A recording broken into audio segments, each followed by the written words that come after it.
Aku ingin jadi hafiz Quran.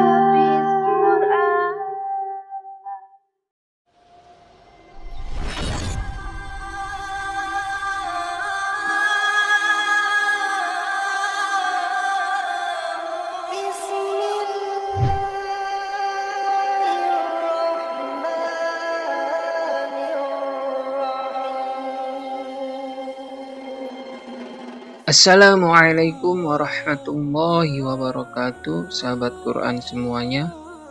Salam 30 juz, murojaah sampai mati, Allahu Akbar. Di video kali ini saya akan membahas mengenai faktor penyebab atau alasan mengapa seseorang bisa sulit dan lama dalam menghafalkan Al-Quran. Karena banyak yang bertanya kepada saya mengenai hal itu.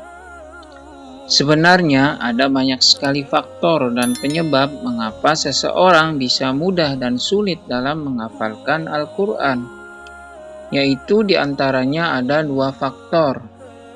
Faktor yang pertama ada faktor teknis, yaitu seperti metode atau cara menghafal, lalu terkait bacaan Al-Qurannya seperti tajwid dan tahsinnya. Intinya semuanya berhubungan dengan hal-hal yang teknis. Saya juga sudah sedikit membahas mengenai hal ini di video saya yang sebelumnya, yaitu mengenai metode atau cara menghafalkan Al-Quran yang baik dan benar. Lalu faktor yang kedua, selain faktor teknis, ada juga faktor spiritual atau rohaninya, yaitu berkaitan dengan hatinya. Kita ketahui Al-Quran merupakan kitab yang suci, maka dari itu Al-Quran hanya akan bersemayam atau masuk ke dalam hati seseorang yang suci dan bersih.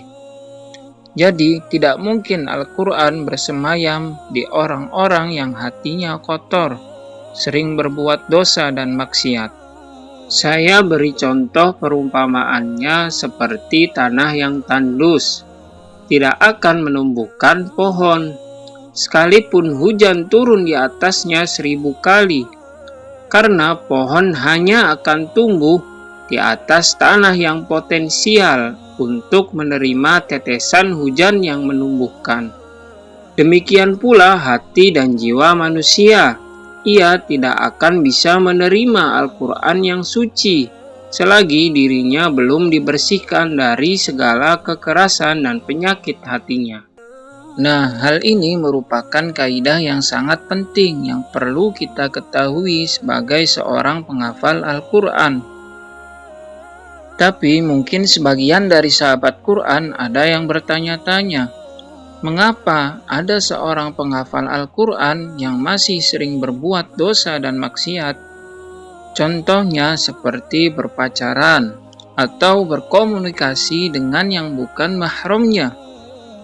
Atau dia juga mungkin sering mengatakan hal-hal yang kotor dan jorok, yang semestinya dia tidak mengatakannya. Dan contoh-contoh yang lainnya juga. Ya, mungkin bisa saja ada seseorang yang bisa dengan cepat dan mudah dalam menghafal Al-Quran, padahal dia sering berbuat dosa dan maksiat. Akan tetapi, Al-Quran yang dia hafal itu hanya sebatas di kerongkongan atau tenggorokannya saja. Al-Quran itu tidak masuk ke dalam hatinya, karena perkataan, perilaku, dan perbuatannya tidak mencerminkan sama sekali Al-Quran itu sendiri. Maka, hafalan yang dia hafal itu sebenarnya percuma saja, karena tidak merubah dirinya, dan bisa jadi juga tidak mendapatkan pahala atau ganjaran sama sekali dari Allah Subhanahu wa Ta'ala. Nah, hal ini juga menjadi jawaban mengapa anak-anak kecil bisa lebih mudah dan cepat dalam menghafalkan Al-Quran. Karena pada saat itu wajah-wajah kita masih dipenuhi oleh kesucian hati dan jiwa. Diri kita belum ternodai oleh dosa. belum terkontaminasi oleh godaan dunia yang meninabobokan. Pada saat itu kita pun belum terseret oleh nafsu manusia yang sering melupakan keberadaan Tuhannya. Hal ini juga sependapat dengan pernyataan Ali bin Abi Thalib. Beliau mengatakan bahwa saat kecil hati seorang anak masih kosong, kesibukan masih sedikit, mudah diarahkan dan lebih banyak tawaduknya. Bisa kita lihat di kitab Al-Mawardi. Lalu di antaranya juga ada faktor makanan yang kita makan.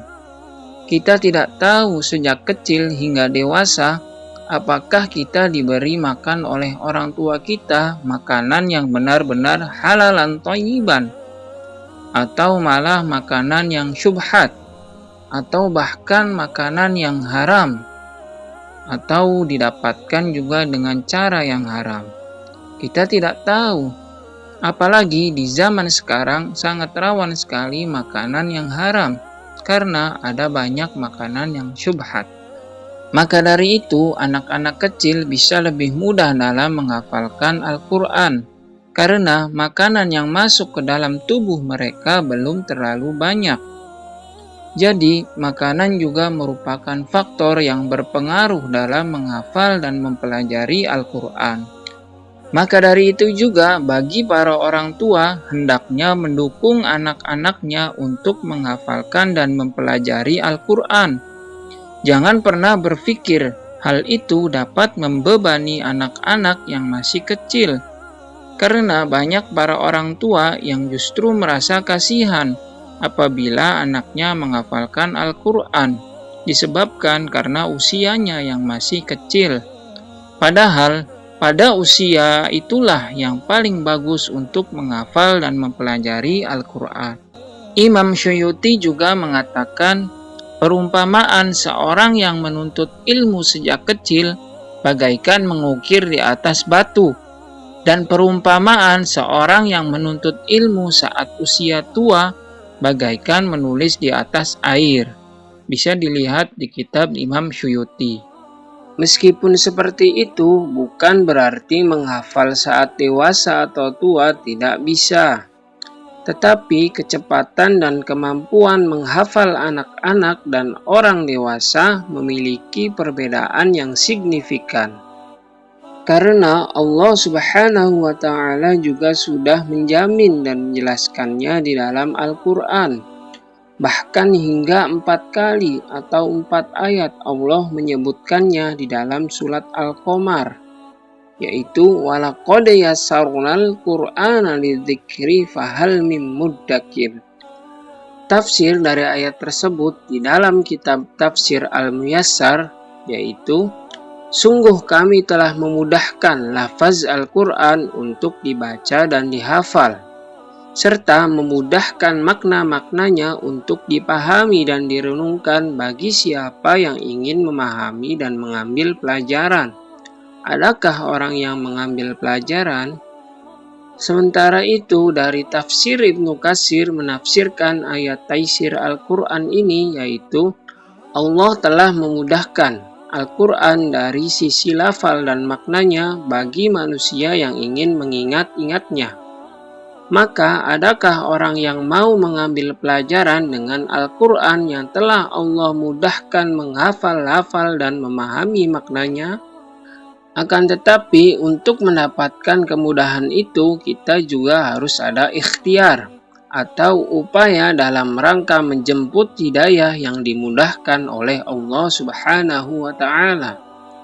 Oleh karena itu, kemudahan itu perlu disambut dengan kesungguhan dalam mempersiapkan diri menerima petunjuk-petunjuk Al-Quran.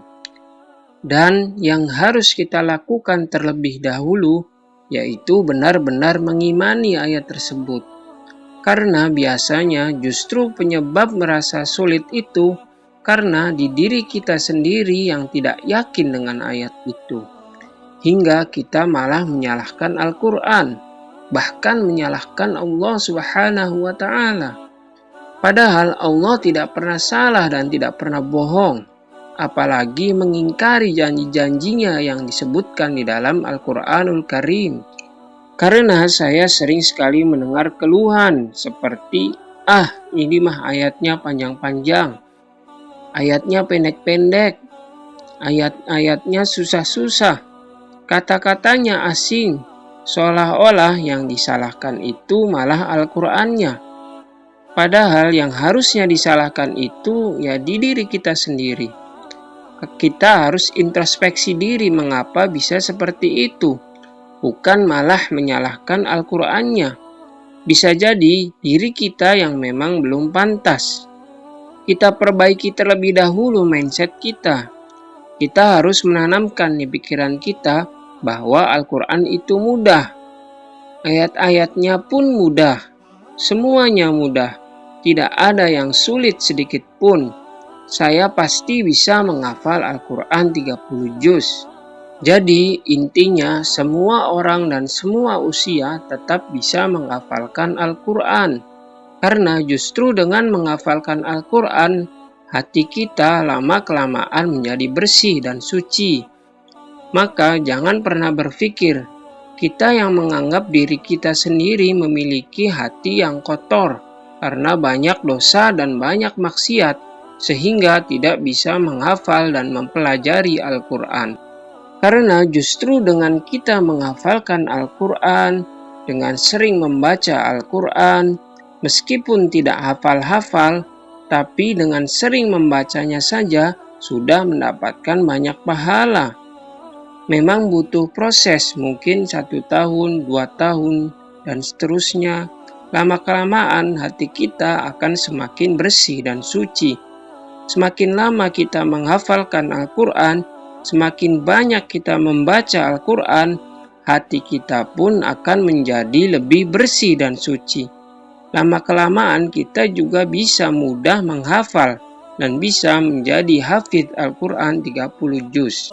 Oke sahabat Quran semuanya, itulah beberapa faktor, penyebab, dan alasan mengapa seseorang masih sulit dan lambat dalam menghafal dan mempelajari Al-Quran, yaitu karena faktor spiritual atau rohaninya yang belum baik.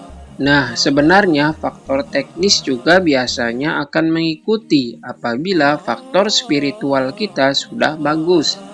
Baik itu metode atau cara menghafalnya, kita akan menemukannya sendiri. Karena Allah sendirilah yang memberi arahan dan petunjuk kepada kita terkait faktor teknis tersebut. Jadi seharusnya kita perbaiki terlebih dahulu faktor spiritual ini. Nah, di video selanjutnya saya akan membahas beberapa cara untuk memperbaiki faktor spiritual ini. Yaitu kita harus memahami dan memiliki pondasi yang kokoh dan kuat terlebih dahulu untuk menghafal dan mempelajari Al-Quran. Saya merangkumnya menjadi 4 pondasi, yaitu niat, usaha, yakin, dan doa. Insya Allah saya akan membahas 4 pondasi tersebut di video selanjutnya. Jadi jangan ketinggalan ya untuk update-update video saya selanjutnya. Sekian untuk video kali ini. Jangan lupa juga untuk dukung channel ini dengan cara like, komen, share, dan subscribe. Nyalakan juga loncengnya supaya tidak ketinggalan dengan update-update video terbaru dari saya selanjutnya ya. Salam 30 juz, murojaah sampai mati. Allahu Akbar. Wassalamualaikum warahmatullahi wabarakatuh.